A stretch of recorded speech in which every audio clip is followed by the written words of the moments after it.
عنوان: چالاک خرگوش اور شیر۔ ایک دفعہ کا ذکر ہے کہ جنگل میں ایک شیر رہتا تھا۔ وہ روزانہ جنگل کے جانوروں کا شکار کرتا تھا اور سب جانور اس سے بہت ڈرتے تھے۔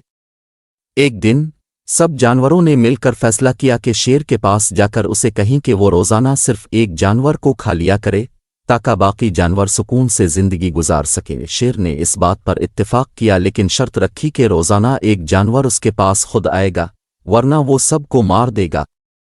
ایک دن ایک چالاک خرگوش کی باری آئی۔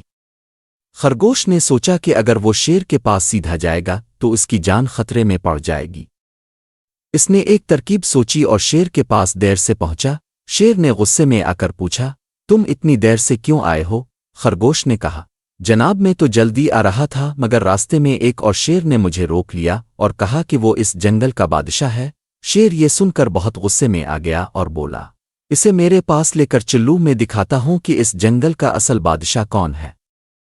خرگوش نے شیر کو ایک کنویں کے پاس لے جا کر کہا، وہ شیر اس کنویں کے اندر ہے۔ شیر نے جب کنویں میں جھانک کر دیکھا تو اسے اپنی ہی پرچھائی نظر آئی۔ اس نے سمجھا کہ وہ دوسرا شیر ہے اور وہ غصے میں آ کر کنویں میں کود گیا۔ اس طرح چالاک خرگوش نے اپنی عقل مندی سے شیر سے جان چھڑائی اور سب جانور سکون سے رہنے لگے۔ سبق: عقل و فہم اور چالاکی سے بڑی مصیبت سے نجات حاصل کی جا سکتی ہے۔